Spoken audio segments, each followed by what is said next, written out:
Presentation of Parks, Recreation, and Open Space Plan.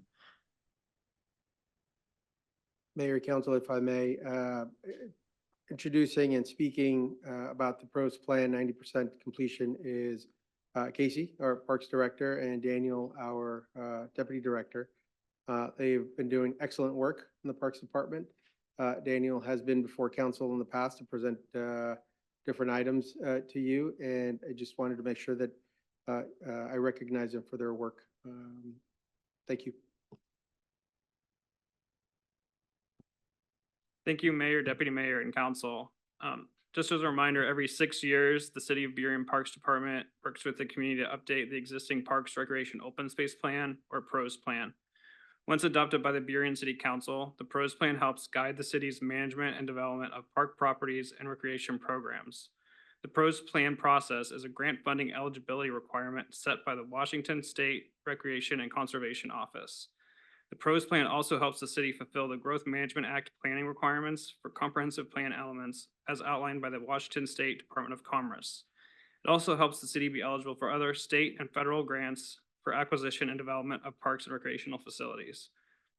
The purpose of this presentation is to walk through a high-level overview of the PROS plan's content and receive feedback from the council on initial review of the 90% draft. A final plan presentation to council will take place on March 18th with a request for adoption on the March 25th consent agenda. This is to meet the submittal deadline for the Washington Recreation and Conservation Office. I'll now turn the presentation over to Anna Laybourne and Emily Pittsburgh from Design Workshop to provide an overview of the PROS plan.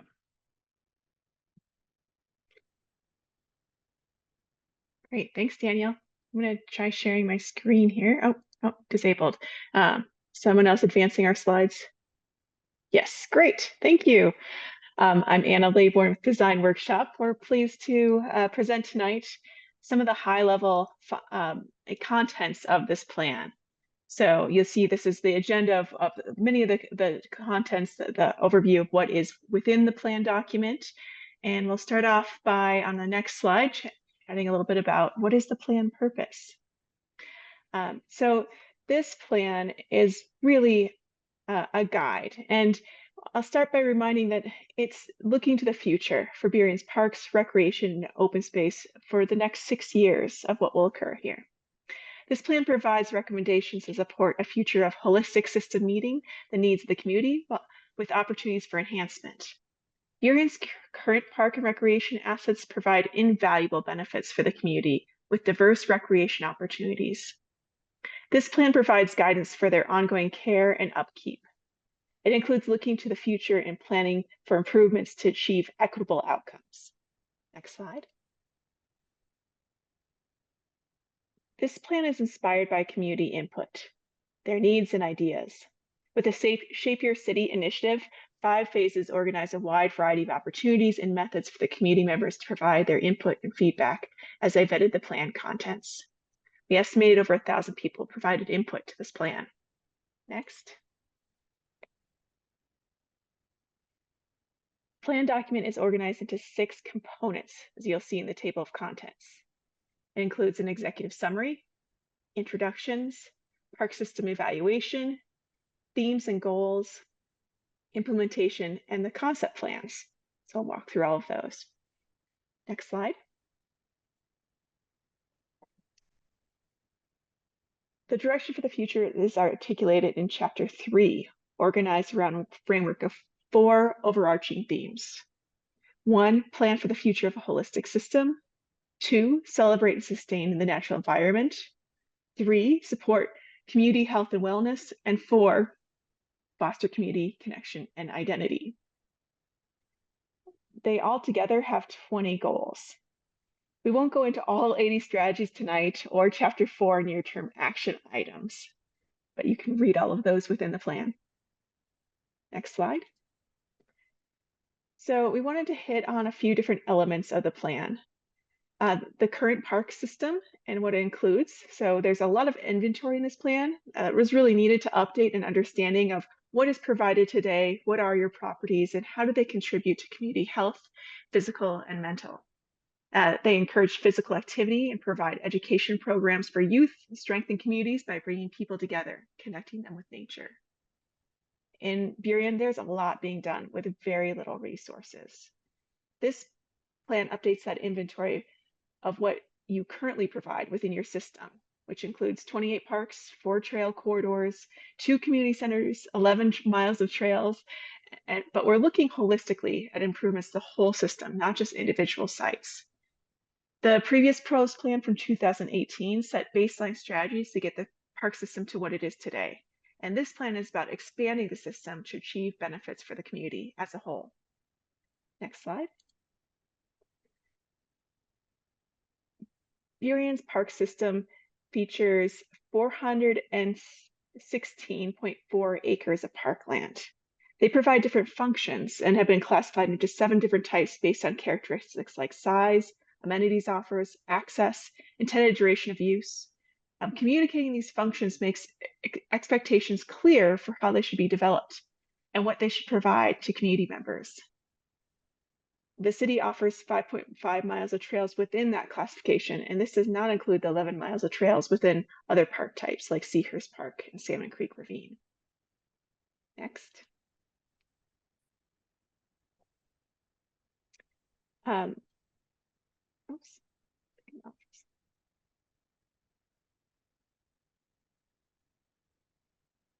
Sorry, a second.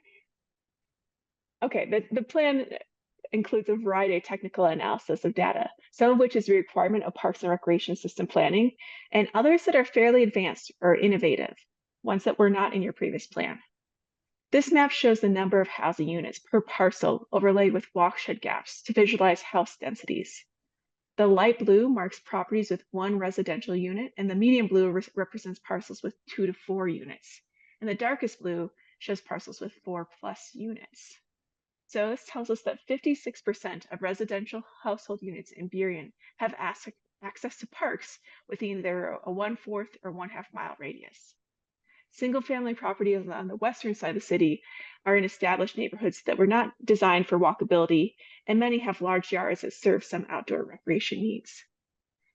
The findings from this analysis indicate a need to focus parks and recreation access improvements to locations with concentrations of multifamily residential units that are currently not serviced, such as in the downtown, northeast, and the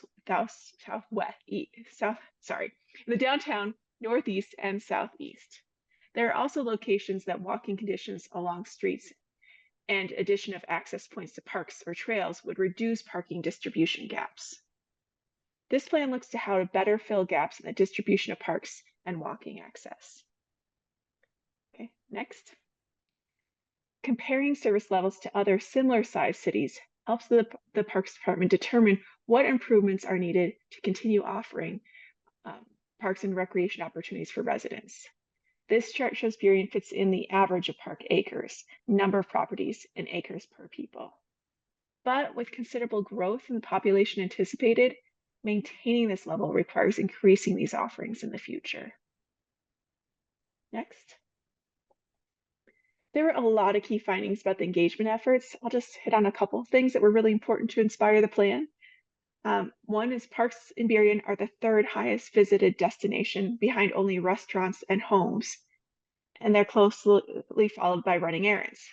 When asked where more parks were needed in Burien, what we learned from the community was Lake Burien access, and First Avenue corridors, and Boulevard Park were among the top responses. Most respondents were interested in walking paths, urban forests, and other natural spaces when asked which amenities they'd like to see in Burien Parks. Seahurst and Lake Burien School Memorial Parks were among the most appreciated parks in Burien. And sidewalks were among the biggest barriers to moving to, from, and around Burien today, making access to parks challenging. Okay, we'll present some other key findings from our analysis next. And one more slide. Okay, 3 of Burien's parks are in poor condition, or 3% of Burien's parks are in poor condition, one of which has been identified for future improvements. Parks in fair condition are dispersed throughout the city. I think I said that wrong, but 3% of Burien's parks are in excellent condition and are located closer to the downtown. This poor or fair condition of parks is a reflection of the low funding levels for replacement of aged park features and building care needs. Okay, next.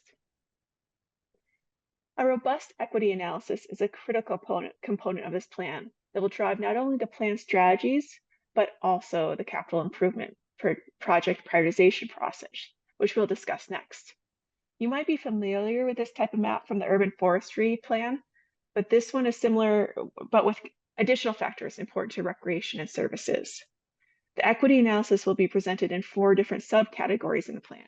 These categories have been identified as having direct impact on parks and recreation equity considerations: community health, access and equity, climate and exposure, and community equity. The subcategories assessed are combined to generate this map, which is an overall park equity index, which can be referenced for future decision-making and prioritization. Equity priority zones are indicated here, where most and the most park concept plans were identified for improvements within those locations of medium and high priority zones. Next slide. All right, now the heart of the document. We're going to go over the plan themes and goals as a little overview here. Next slide.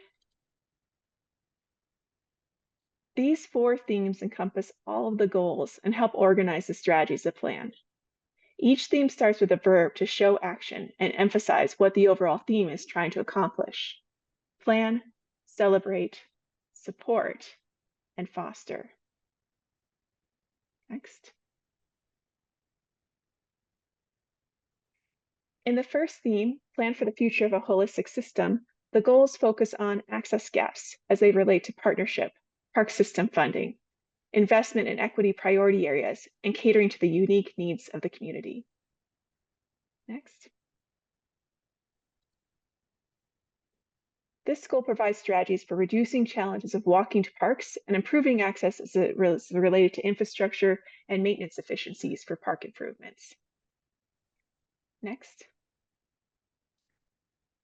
In the second theme, Support Community Health and Wellness, celebrating and sustaining the natural environment. This focus is in honoring Burien's natural systems. The goals relate to climate change and natural hazard impacts, involvement in restoration and preservation efforts, and opportunities for educational signage and green building improvements. Next slide.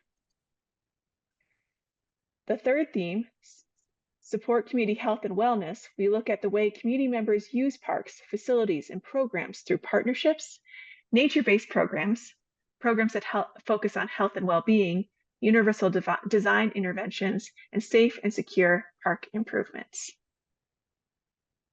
Next. The final theme, Foster Community Connection and Identity, emphasizes the unique experiences of Burien and its park system. This theme looks at the events and activities, park design, and awareness around park offerings and fostering inclusivity. All right, next we'll move into implementation chapter. Some highlights here. Burien's Parks Recreation, you can go back to the previous one. Burien's Parks Recreation and Cultural Services Department 30-year history is credited to the staff's unwavering resourcefulness and joyful service to the community. The City of Burien's funding challenges constrain resources for swiftly acting to fulfill that vision. Maintaining current parks and programs is jeopardized by funding limitations to address overdue repairs to aging infrastructure, recover from natural disasters and public health crises, and adjust to rising costs of living.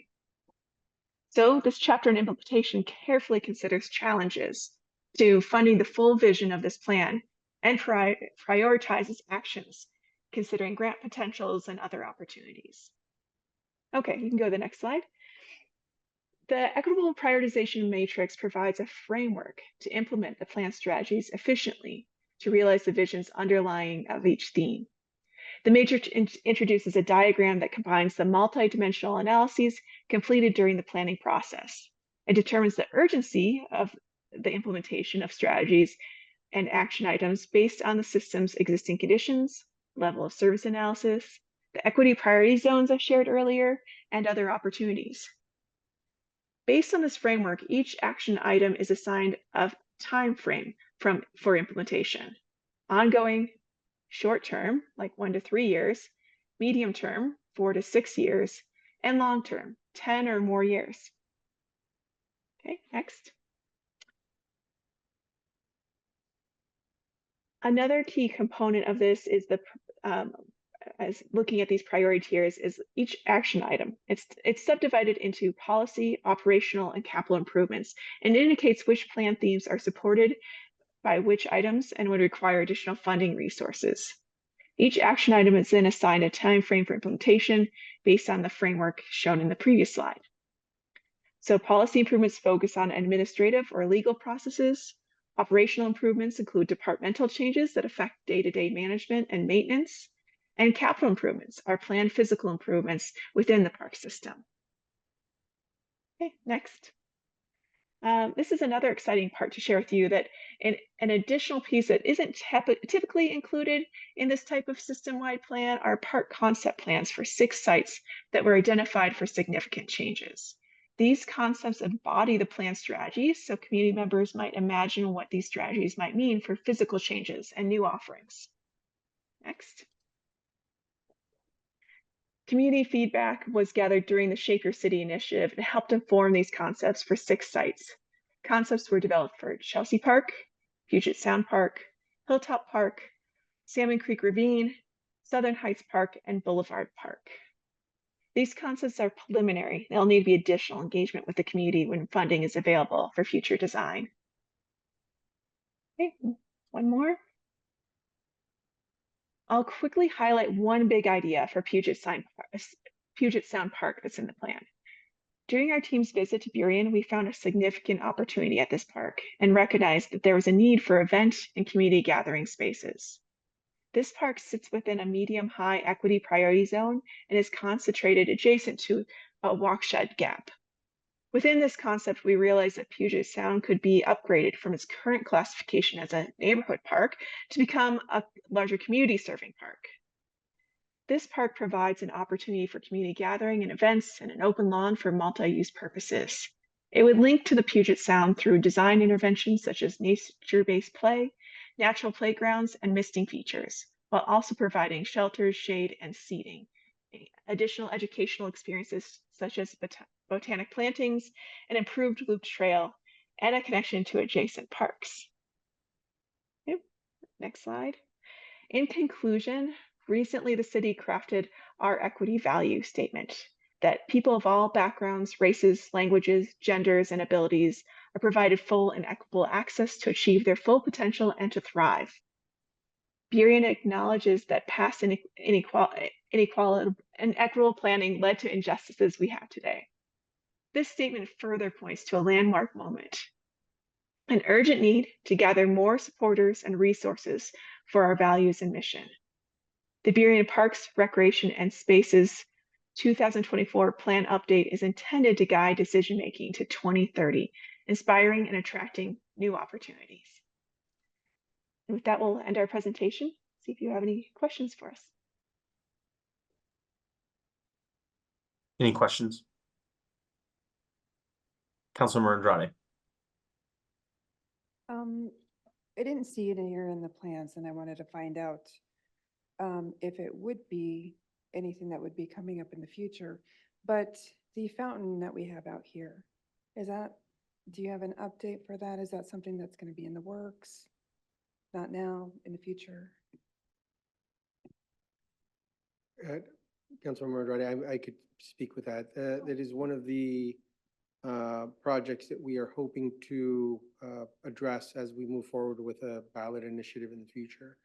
We do understand that it is a matter of activating spaces, which most folks would not consider an issue related to public safety, but the more that we're able to activate a space, the more that we're able to actually be inclusive of the community and address issues related to public safety. So because the fountain itself, or the splash pad that we have, has public safety components that we have to address, mainly with staff and alarms that go off with material that may be deposited in the water itself.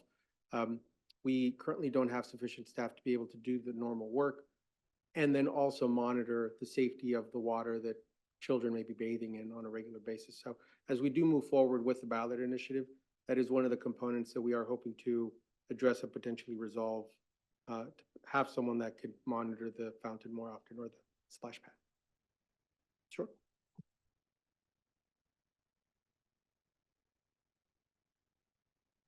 Councilmember Sarah. Thank you.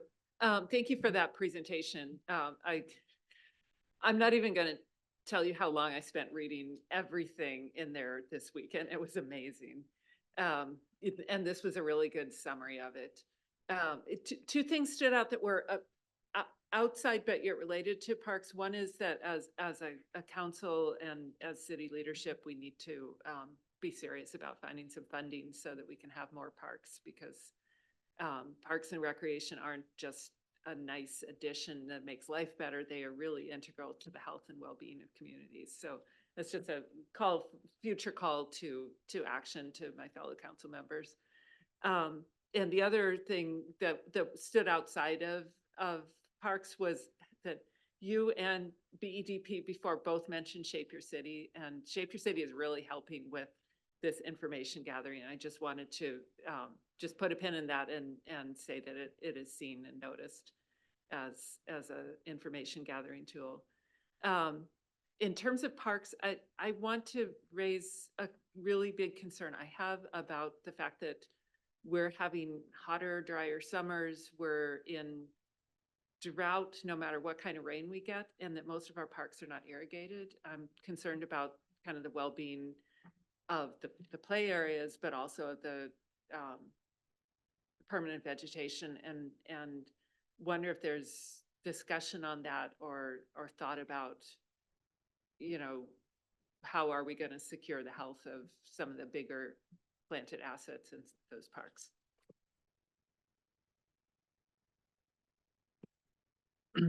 Yeah, we don't have irrigation in all of our parks, and it's a big cost for us just for the watering and the maintaining of those systems.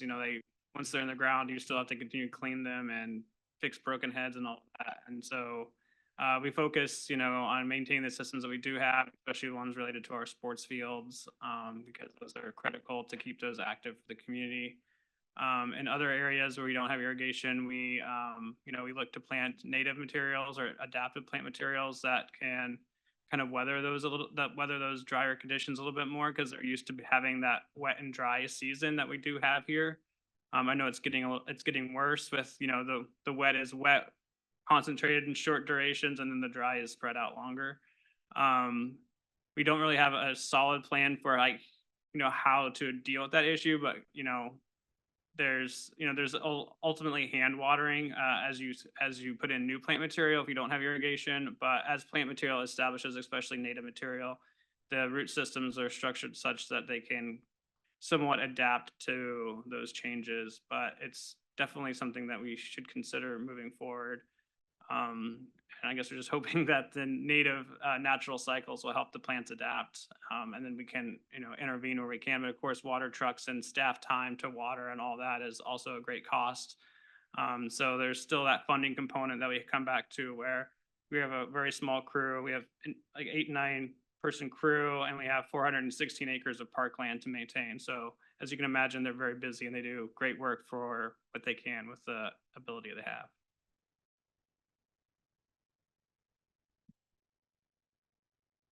Councilmember Ake.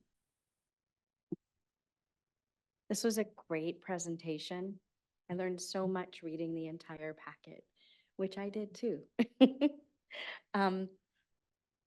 And I am distressed by the financial inadequacies right now, and you being able to accomplish what you need to do just to keep the parks in good condition. And so I agree with Councilmember Moore that we as a council need to really prioritize that funding. It has to do with a lot of different things, but people come to live here and come to work here, and businesses come here because we have good places for people to be, and having good parks does that. It helps in all phases of of living in a wonderful community and working in a wonderful community and getting businesses to come here and be a part of this community. So I share Councilmember Moore's concern and hope that we can work as a council to find these funding sources that we need to really support our parks to be as vibrant and successful as they can be. So, thanks. Councilor Romana. Can you speak about our funding mechanisms for our parks budget? So, because, I mean, obviously, I've heard two council members say about being able to amplify, our resources in that pocket. So how does your department get funded? Obviously by the general fund, but what other avenues or what other ideas would there be out there?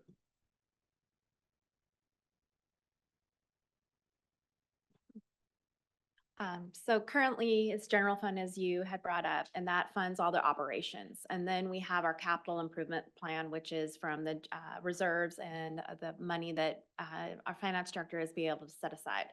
Majority of that does not pay for any improvements or new properties or new parks. And typically what we have to do is go out for grant funding. So almost every project we've ever done has been through grant funding. And we have to apply through RCO, and this is what this plan is for, so that we can qualify for grants. Typically, most of them have a match of, At least 50% or a maximum of 50%. And then if we try for acquisition through the King County CTF or CFT dollars, that's usually a 25% match, or a no match if it's in the right priority zones. So we're always looking for grants. Highly, and we apply for multiple grants. A lot of times we are not successful, but a lot of times we are successful. Other typical ways of for other funding sources would be to do a park district. We also have park impact fees. We have the levy. If we go through that for a safety levy, there's some additional funding we could do for park safety. So those are typical of the funding sources that we have the ability to apply for or to receive. There's also, obviously, if we increase through the levy or other sources of taxes or anything like that, that helps funding also.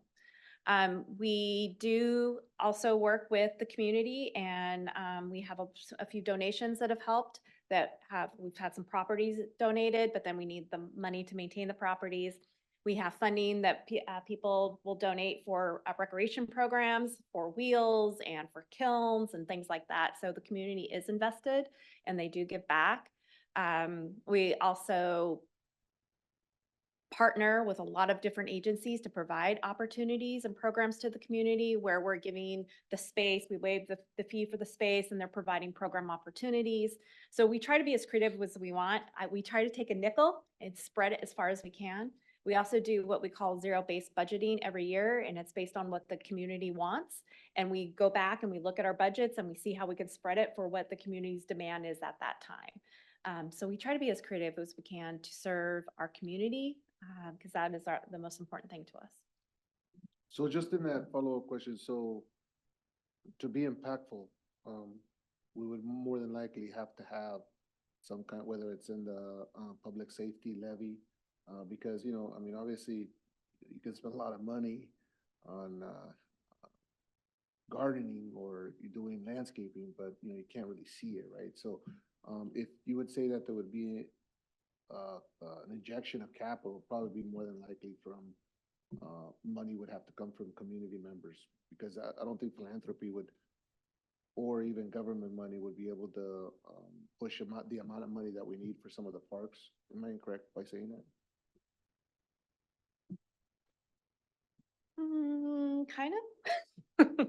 I think that, again, it's for us to how do we maximize the funding? So having matches, so for us being able to go out for grants, having shovel-ready projects, to be able to have that planning dollars to then set up so that we can apply for grants, then have the city allow for matching funds so we can then take those projects and complete those projects. So it's kind of a multiple different things. We're always trying to figure out funding from here, funding from here, funding from here to make the project go.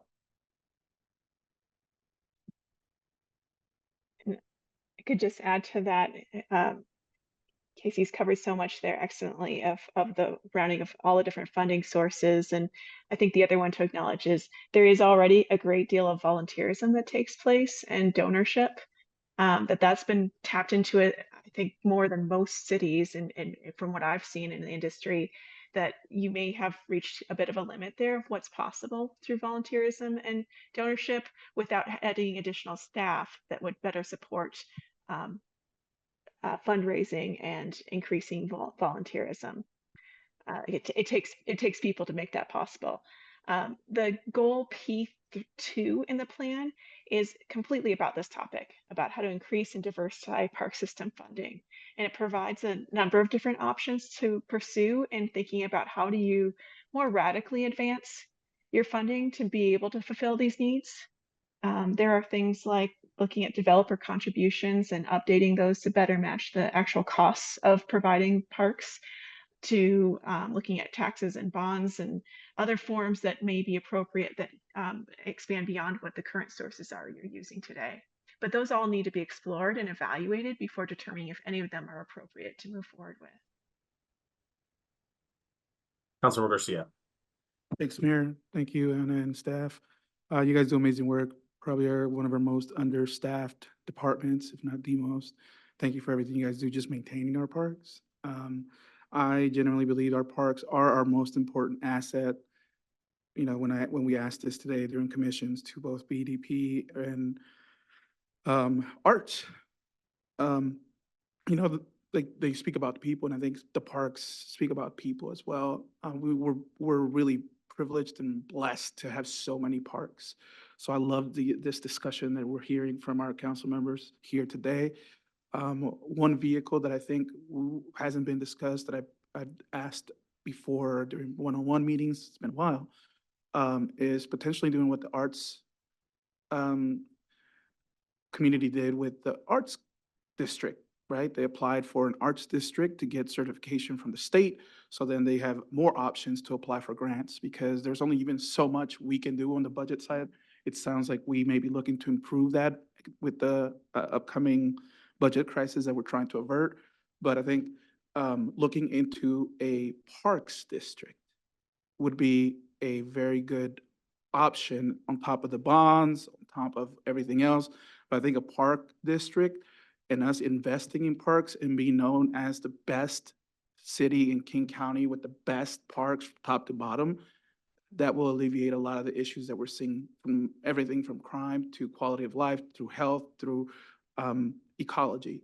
I'm very pleased to see the PROS plan. I want to make sure we can fund that as much as possible, if not all of it. And it's not just a plan that sits in someone's computer, right? I'm especially excited to see that all the parks that are planned, the concept plans, are all parks that are fair, quality, or above. I noticed that all the parks that we have that are in excellent condition are in our downtown core or below 143rd, 142nd Street. And all the parks that are in fair condition or okay or good are in the north end of town. So seeing that all the parks on that concept are looking at those small neighborhood parks is amazing. I think that's how we invest in community. I think that's how we invest in our youth and in our businesses, because more and more people will come to the parks, and then they'll stay and look for a business nearby and bring food to picnic. So really excited about this. Thank you for the work. And I hope that we can do, as a council, we can do the same quality of work and when it comes to the budget and coming up with budget ideas to actually implement this. So thank you. Council, I'd love to see a thumbs up for if folks are supportive of moving forward with the Parks District. I know it's within the PROS plan, and I know that it's within other plans that we've seen, but I want the staff to see council support for it so we can bring it up later. Thumbs up for support of the Parks District. Adolfo, Casey, you have a unanimous support from City Council to move forward on a Parks District. So we'll be discussing that in agenda setting. The city manager and I have already begun discussions on when we could bring that into the schedule, and we're looking to probably the beginning of next year. So we'll continue those conversations to make sure that it's developed and brought forward in a timely manner. I'm going to say we're going to end conversation on this topic just because we need to move forward. We're running late, like an hour late. So I'd like us to continue moving forward. So thank you so much, Casey, and the Parks team for your presentation coming here tonight.